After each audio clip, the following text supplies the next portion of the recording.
ఇప్పుడు రావణాసురుడిది తన చావుకి లెక్క ఎవరు చెప్పారు?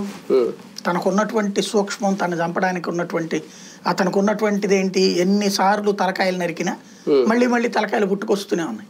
అతనిలో ఉన్న శక్తి అది, దేవుడి దగ్గర తీసుకున్న వరం. కానీ అతని ప్రాణం ఎక్కడ ఉంది? నాభిలో ఉంది. అక్కడ దానికి కొట్టాలి అని ఎవరు చెప్పారు?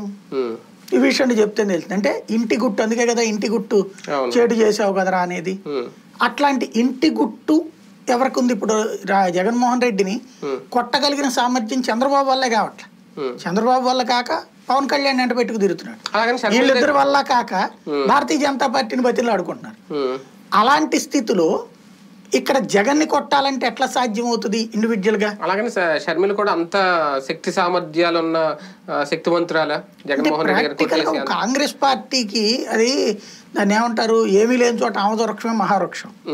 కాబట్టి ప్రస్తుతానికి అంటే అప్పుడు ఇప్పుడు చూసుకుంటే ఒకసారి అంటే ఓకే, ఇప్పుడు కిరణ్ కుమార్ రెడ్డి లాంటి వాళ్ళు ఇప్పుడు లేరు అనుకోండి, అప్పుడు ఉన్నారు. ఇంకా చాలా మంది ఉన్నారు. పల్లవరాజు ఉన్నారు, హర్ష్ కుమార్ ఉన్నారు, తులసిరెడ్డి ఉన్నారు, లేదంటే మన ఆయన రఘువీరారెడ్డి అప్పుడు పిసిసి చీఫ్ గా చేసిన వాళ్ళు ఉన్నారు.